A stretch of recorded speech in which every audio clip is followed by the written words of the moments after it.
Alrighty. So, I have a new topic of talking video that's coming out, starting with this one.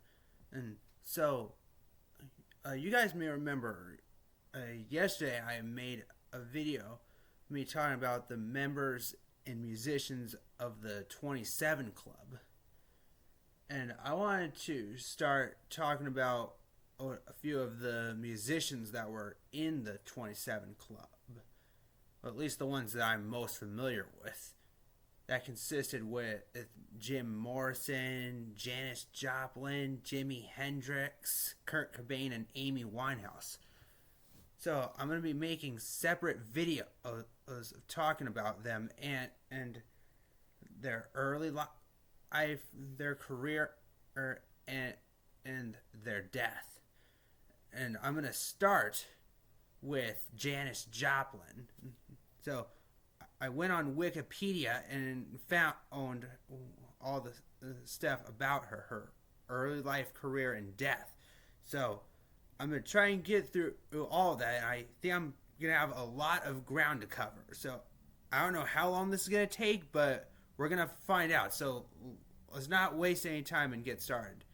So Janis Lynn Joplin was born January 19th, 1943, and died October 4th, 1970. She was an American singer and songwriter, one of the most successful and widely known rock performers of her era. She was noted for her powerful mezzo-soprano vocals, as well as her electric stage presence. I tell you, Janis was a good look in person, and I might say that's a picture of her in June of 1970. In 1967, and Joplin rose to prominence following an appearance at Monterey Pop Festival, where she was the lead singer of the then little known San Francisco psychedelic rock band Big Brother and the Holding Company. I believe that's the band that she's mostly known for. She had released 2 albums with the band, and she left Big Brother to continue as a solo career with her own backing groups.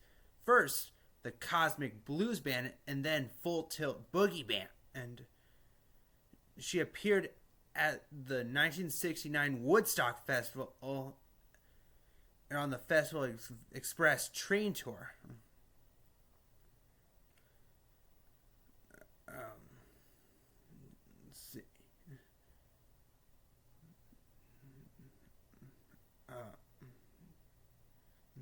5 singles by Joplin had reached the U.S. Billboard Hot 100, including a cover of the Christopherson song Me and Bobby McGee, which reached number 1 in March of 1971.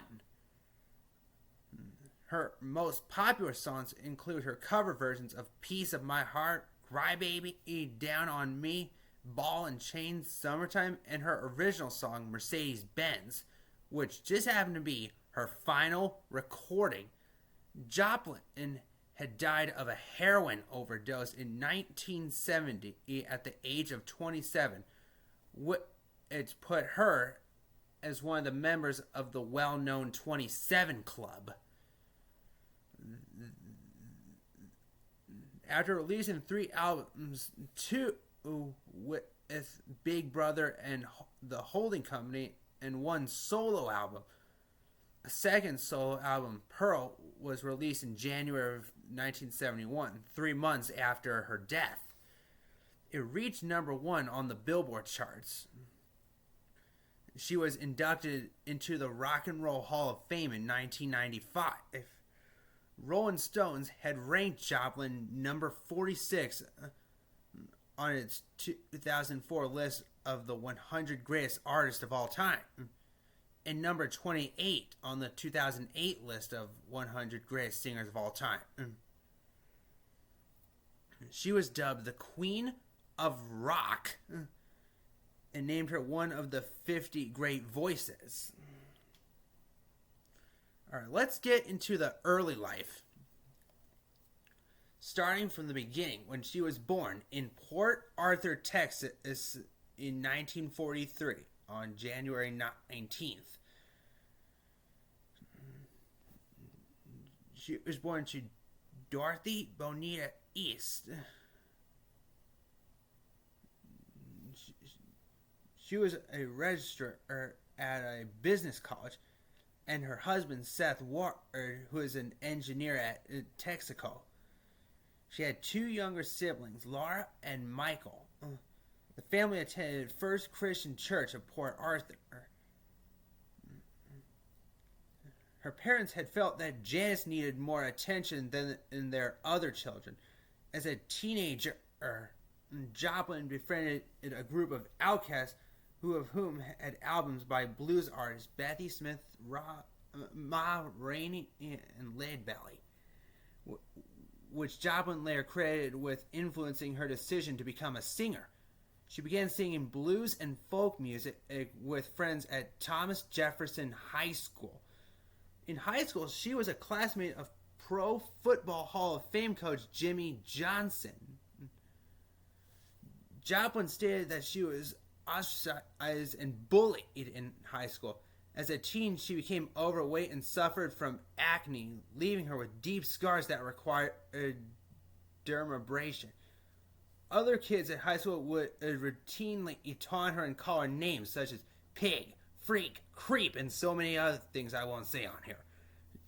She stated, I was a misfit. I read, I painted. I thought, I didn't hate these people. Joplin graduated from high school in 1960 and attended Lamar State College of Technology in Beaumont, Texas during the summer. And later, she attended the University of Texas at Austin. Though she did not complete her college studies, the campus newspaper, the Daily Texan, ran a profile of her in the issue dated July 27, 1962. Headline, "She Dares to Be Different." The article began. She goes barefooted when she feels like it, wears levies to class because they're more comfortable, and carries her auto harp with her everywhere. She goes so that in case she goes or gets the urge to break into song, it will be handy. Her name is Janis Joplin. While at the University of Texas at Austin, she performed with a folk trio called the Waller Creek Boys and frequently socialized with the staff of the campus humor magazine, the Texas Ranger. According to Freak Brothers cartoonist Gilbert Shelton, who befriended her, she used to sell the Texas Ranger, which contained some of Shelton's early comic books, on the campus. Now we get into her career. Joplin cultivated a rebellious manner and styled herself partly after her female blues heroines and partly after the beat poet. Her first song, "What Good Can Drinkin' Do," was recorded on tape in December 1962 at the home of fellow University of Texas student. She left Texas in January 1963 just to get away, she said, because my head was in a much different place. Hitchhiking with her friend Chet Helms to North Beach, San Francisco. Still in San Francisco in 1964, Joplin and future Jefferson airplane guitarist Jarm Kaukonen recorded a number of blues standards, which incidentally featured Kaukonen's wife Margarita using a tape writer in the background. The session included 7 tracks: Typewriter Talk, Trouble in Mind, Kansas City Blues, Hesitation Blues, Nobody Knows You When You're Down and Out, Daddy, Daddy, Daddy, and Long Black Train Blues. It was released long after Joplin's death as the bootleg album, The Typewriter Tape. In 1963, Joplin was arrested in San Francisco for shoplifting. During the 2 years that followed, her drug use increased, and she acquired a reputation as a speed freak and an occasional heroin user. She also used other psychedelic drugs and was a heavy drinker throughout her career. Her favorite alcoholic beverage was Southern Comfort. In May of 1965, Joplin's friends in San Francisco noticed the dermatological effects on her from regularly injecting methamphetamine. She was described as skeletal and emaciated. I don't know how to say that. Persuaded her to return to Port Arthur during that month. Her friends threw her a bus fare party so she could return to her parents in Texas.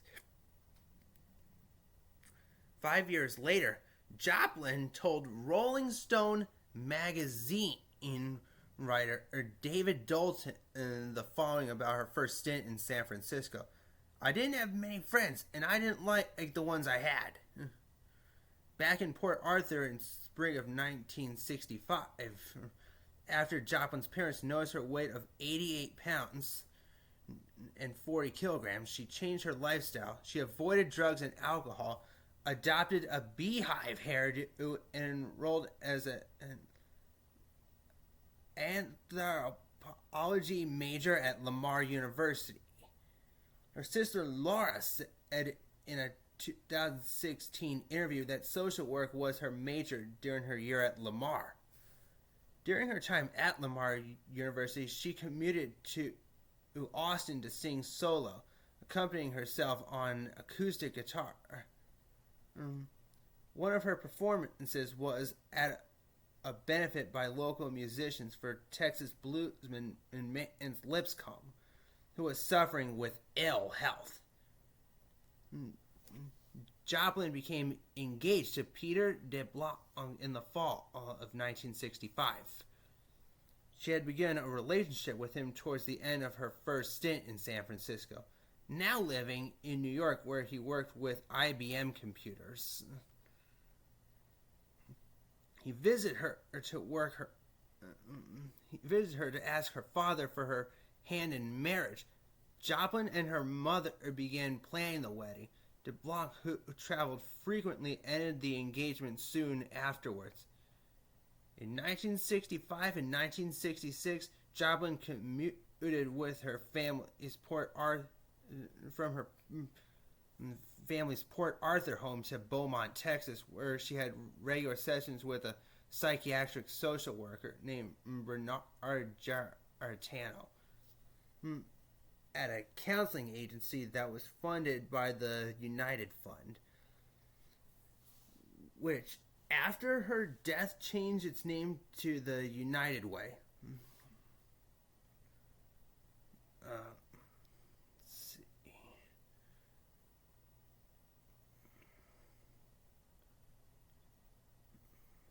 Man.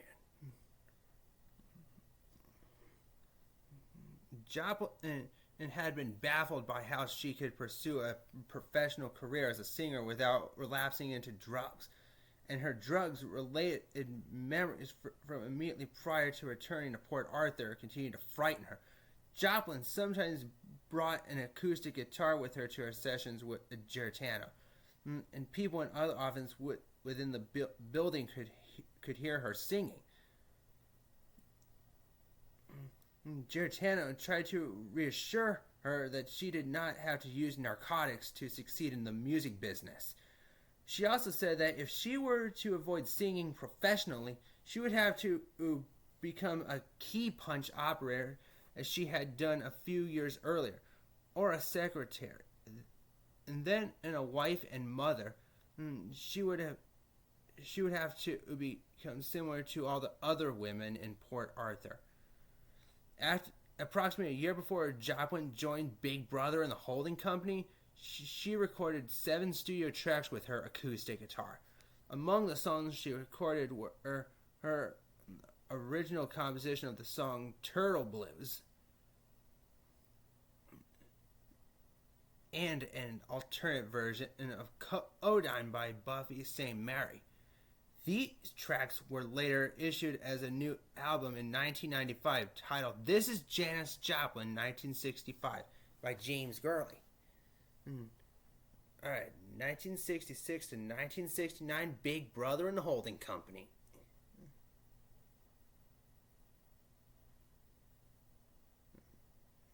In 1966, Joplin's bluesy vocal style attracted the attention of San Francisco-based psychedelic rock band Big Brother and the Holding Company, which had gained some renown among the Nexus hippie community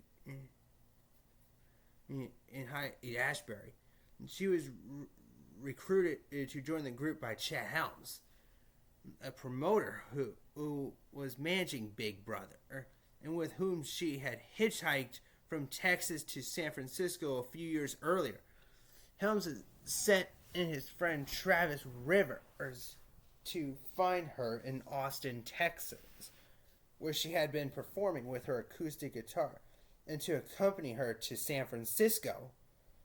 Aware of her previous nightmare with drug addiction in San Francisco, Rivers insisted that she inform her parents face-to-face of her plans, and he drove her from Austin to Port Arthur. He waited in his car while he talked with her startled parents before they began their long drive to San Francisco.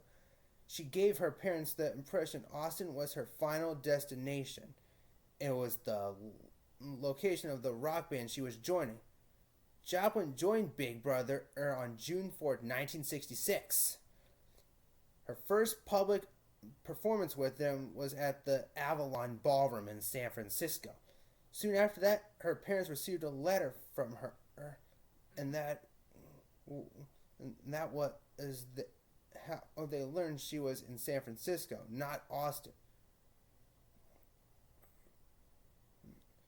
In June 1966, Joplin was photographed at an outdoor concert in San Francisco that celebrated the summer solstice.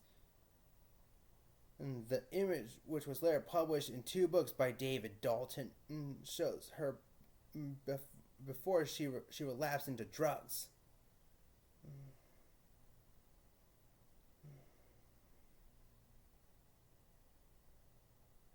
Due to persistent persuasion by keyboardist and close friend Stephen Ryder, Joplin avoided drugs for several weeks. She shared an apartment with Travis Rivers on their arrival in San Francisco, and made him promise that using needles would not be allowed there. When bandmate David Getz accompanied her from a rehearsal to her room, Rivers was not there, but 2 or 3, according to Getz' relocation 25 years later, guess whom Rivers had invited were in the process of injecting drugs. One of them was about to tie off, recalled Getz. Janis went nuts. I had never seen anybody explode like that. She was screaming and crying, and Travis walked in. She screamed at him, "We had a pact! You promised me!" There wouldn't be any of that in front of me. I was over my head, and I just tried to calm her down. I said, "They're just doing masculine. Because that's what I thought it was," she said. "You don't understand, and I can't see that. I just can't stand to see that." A San Francisco concert from that summer of 1966 was recorded and released on the 1984 album Cheaper Thrills. In July, all 5 bandmates and guitarist James Gurley's wife, Nancy, moved to a house in La Guanita, California, where they lived communally. The band often partied with the Grateful Dead, the members of whom lived less than 2 miles away.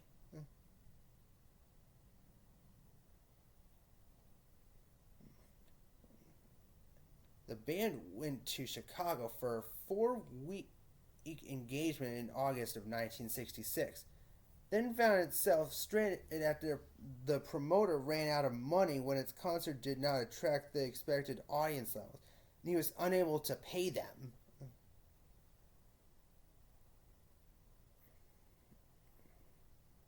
In the unfortunate circumstances, the band signed with Bob Shad's record label, Mainstream Records. Recording for the label took place in Chicago in September, but these were not satisfactory, and the band returned to San Francisco, continuing to perform live, including at the Love Pageant rally.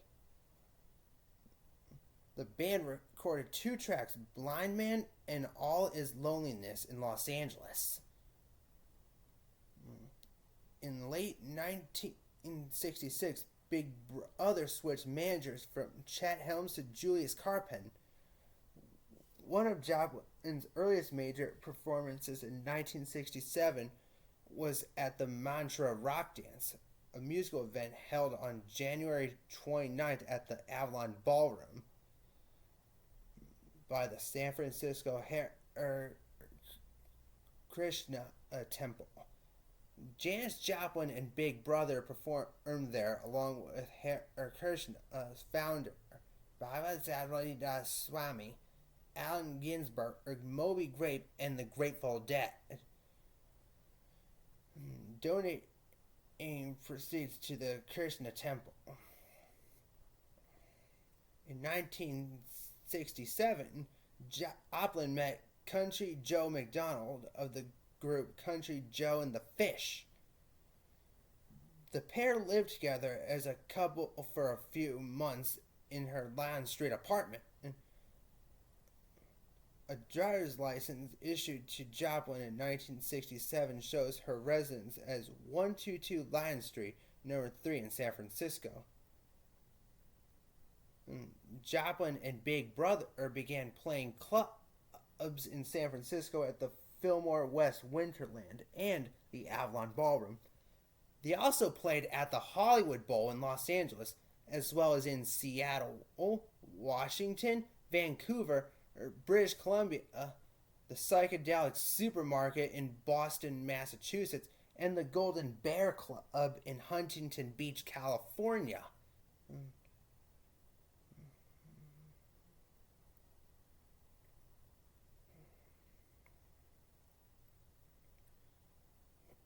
Man, I forgot how much is in her career. So she did so much with Big Brother and the holding company all through the 60s.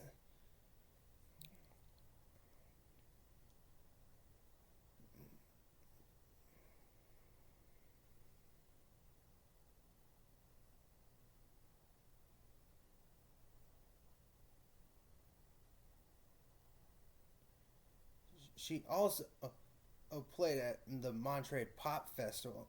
2 tracks, Cuckoo and The Last Time, were released separately as singles, while the tracks from the previous single, Blind Man and All His Loneliness, were added to the remaining 8 tracks when Columbia Records took over the band's contract and re-released the album.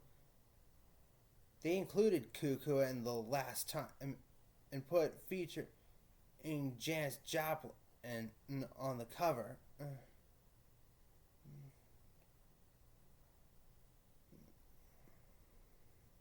The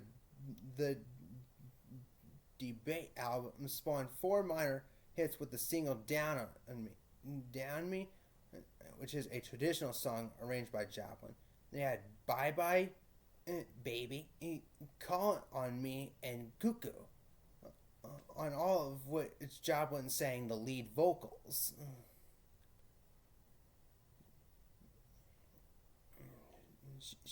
She made a version of Big Mama Thornton's song Ball and Chain, and it appeared in the DVD and Blu-ray box set of D.A. Pennebaker's documentary Monterey Pop.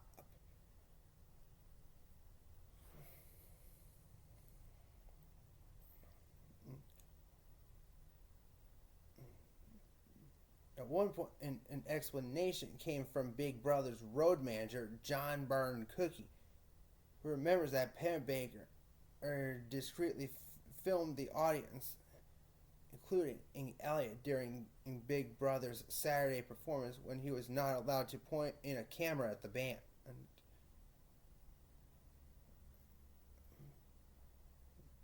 that came from the documentary. And Pennebaker inserted two cutaway shots of Cass Elliot of the Mamas and the Papas, seated in the audience during Joplin's performance of Ball and Chain. And one in the middle of the song, as her eyes covered by sunglasses are fixed on Joplin, and a shot during the applause as she silently mouths, "Oh wow," and looks at the person seated next to her. Elliot and the audience are seen in sunlight, but Sunday's Big Brother's performance was filmed in the evening. An explanation came from John after that. The prohibition of Pennebaker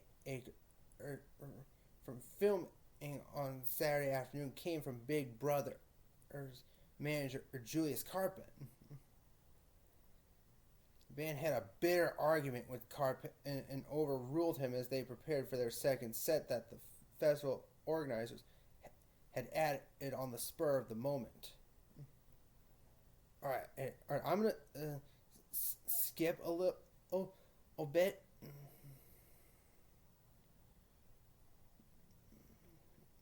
On September 4th, 1968, Joplin announced that she would be leaving Big Brother and the holding company, culminating in a 3-night engagement together at Fillmore West. Fans thrown to a concert that Bill Grant publicized as the last official concert of Janis Joplin with Big Brother and the holding company. The opening acts on this night were Chicago, then still called Chicago Transit Authority, and Santana.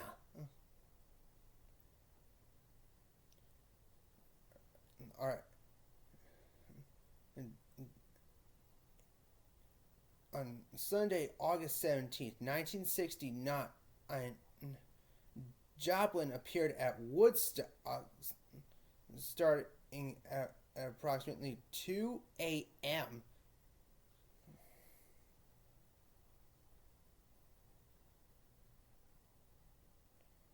Joplin had informed her band that they would be performing at the concert as if it was just another gig. On Sunday afternoon, when she and her band were flown by helicopter with the pregnant Joan Baez and Baez's mother from a nearby motel to the festival site, Joplin saw the enormous crowd. She instantly became extremely nervous and giddy. Upon landing and getting off the helicopter, Joplin was approached by reporters asking her questions. She referred them to her friend and sometimes lover, or Peggy Azurda, as she was too excited to speak.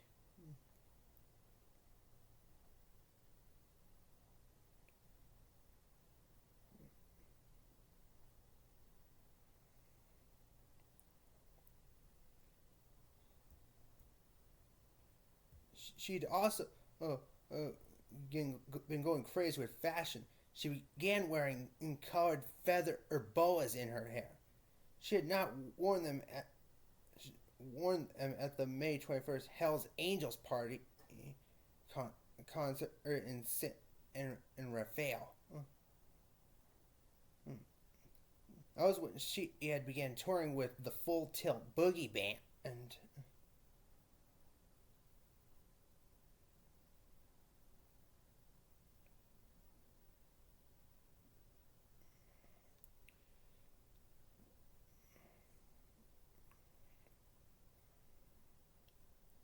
yeah, it started out as Main Squeeze, then they were renamed to Full Tilt Boogie.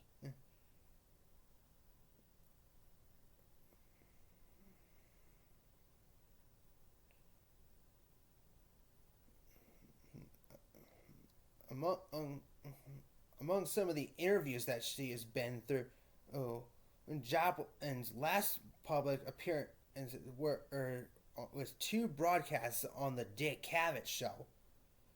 In June 25th, 1970.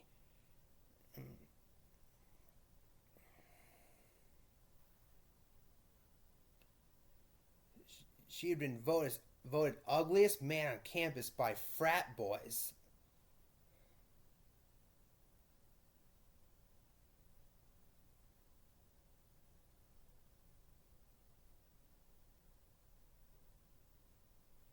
Her last public performance with the Full Tilt Boogie Band took place August 12, 1970 at the Harvard Stadium in Boston. The Harvard Crimson gave the performance a positive front page review, despite the fact that Full Tilt Boogie had performed with makeshift amplifiers after their regular sound equipment was stolen in Boston.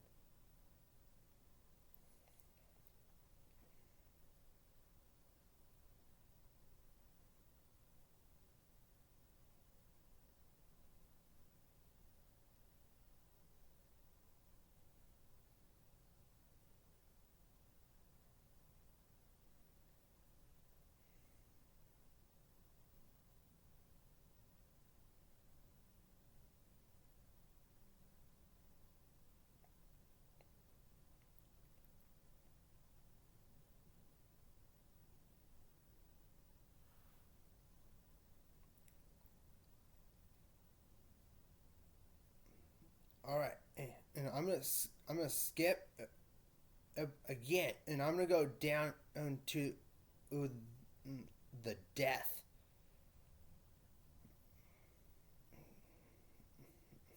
So, oh,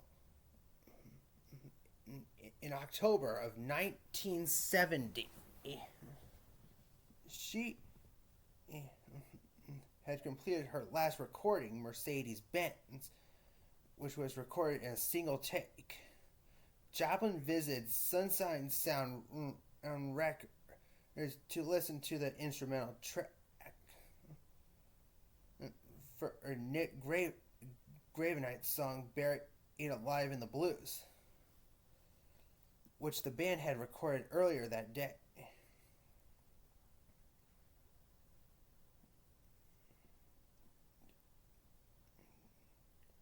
After a long day of recording at that studio, Joplin and Pearson later left the studio together, and she drove him in her Porsche to the West Hollywood landmark known as Barney's Beanery.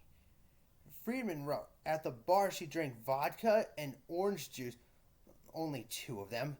And Ben and Godster, a business partner of Joplin's manager, Albert Grossman, was present at Barney's Beanery, according to what he told John Einberg and Cook.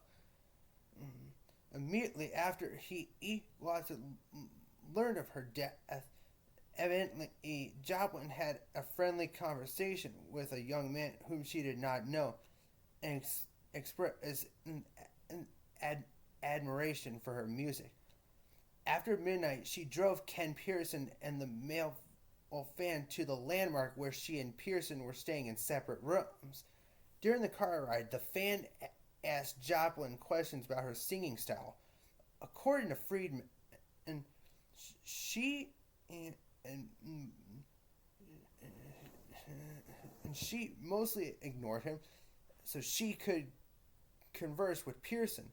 As Joplin and Pearson prepared to depart in the lobby of the landmark, she expressed a fear, or possibly in jest, that he and the other Phil Tilt Boogie musicians might decide to stop making music with her. Pearson was the second to last person to see her alive. The last was the landmark's night shift desk clerk. He had met her several times, but did not know her. On Sunday evening, October 4th, 1970, Janis Joplin was found dead on the floor of her room at the Landmark Motor Hotel by her road manager and close friend John Byrne Cook. Alcohol was present in the room. Newspapers report that no other drugs or paraphernalia were present. According to a 1983 book authored by Joseph de Imona and Los Angeles County Coroner Thomas Noguchi, evidence of narcotics was removed from the scene by a friend of Joplin and later put back after the person revealed that an autopsy was going to reveal that narcotics were in her system. The book adds that prior to Joplin's death, the Noguchi had investigated other fatal drug overdoses in Los Angeles, where friends believed that they were doing favors by decadence by removing evidence of narcotics. Then and they thought things over and returned to put back the evidence. Noguchi performed an autopsy on Joplin and determined that the cause of death to be a heroin overdose, possibly compounded by alcohol. I had seen a video showing the last 24 hours of Janis. When she got back from Barney's Beanery, she immediately went to the heroin and injected it into her veins. Then she went into the lobby and asked the night shift of desk clerk there's a money for the cigarette machine. And she bought some Marlboro cigarettes, went back to her room and started to undress her. Mid undressing, the heroin took effect and put her on the floor. She was down for 18 hours and didn't show up to rehearsals.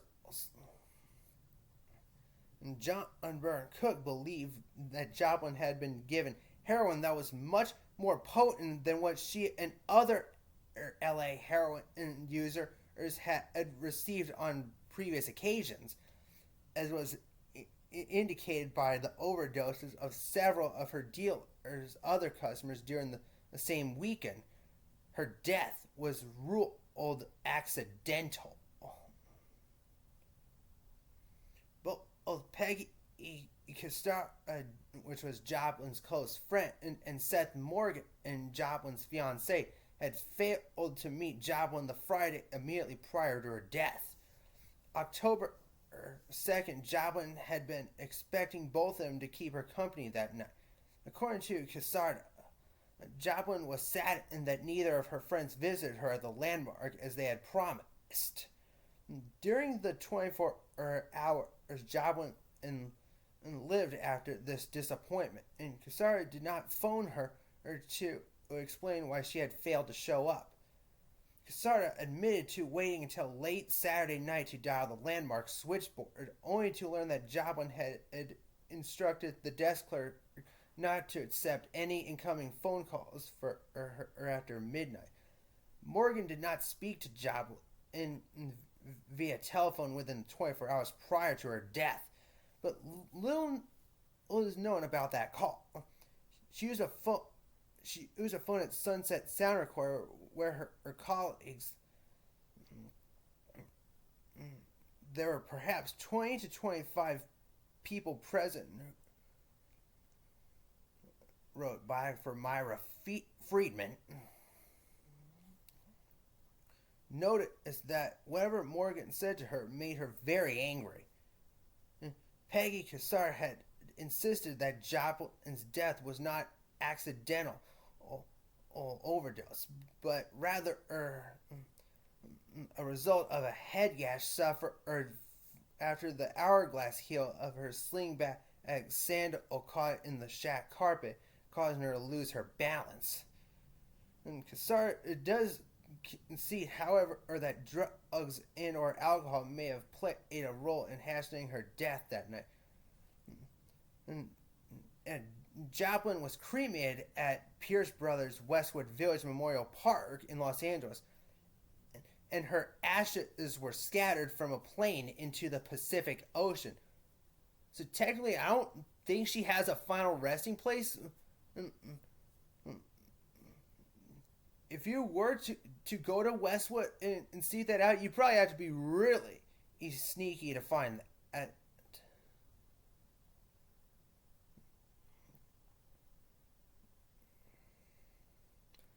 Now I'm going to explain a few of the legacies.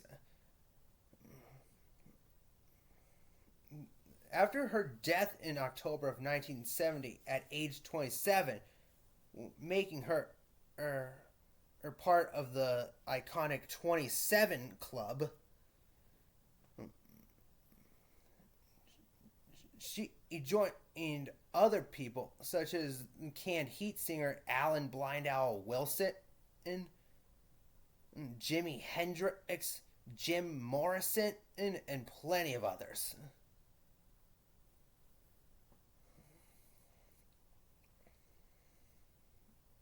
All three of which actually performed at the two biggest rock festivals in the 1960s, Monterey Pop Festival and Woodstock.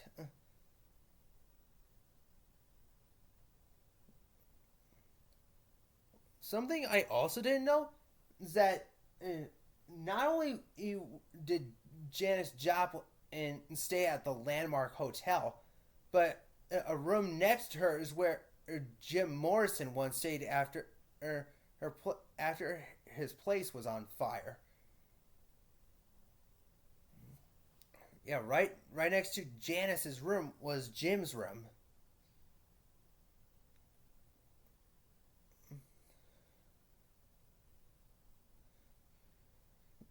Myra Friedman had published a book titled Buried Alive, the biography of Janis Joplin in 1973.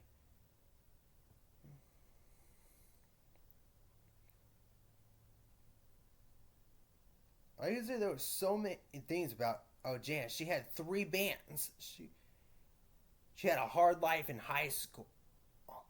I think because of all that acne.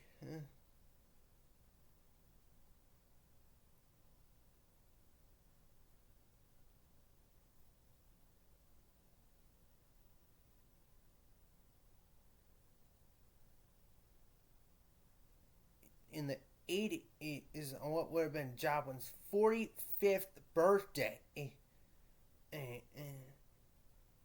1988, the Janis Joplin Memorial with an original gold multi-image sculpture of Joplin by Douglas Clark was dedicated during a ceremony in Port Arthur, Texas.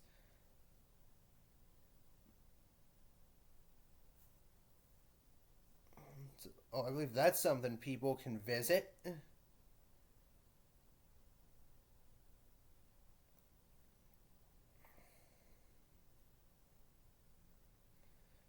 The people at Thomas Jefferson High School, where Joplin attended at high school, I felt she should have stood up for herself for the people that had taunted her and called her names.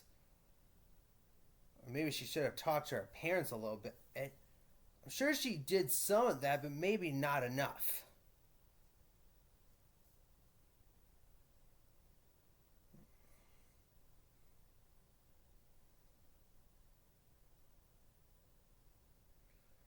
In 1995, Joplin got inducted into the Rock and Roll Hall of Fame. In 2005, she received a Grammy Lifetime Achievement Award. In November of 2009, the Rock and Roll Hall of Fame and Museum honored her as part of its annual American Music Masters Series.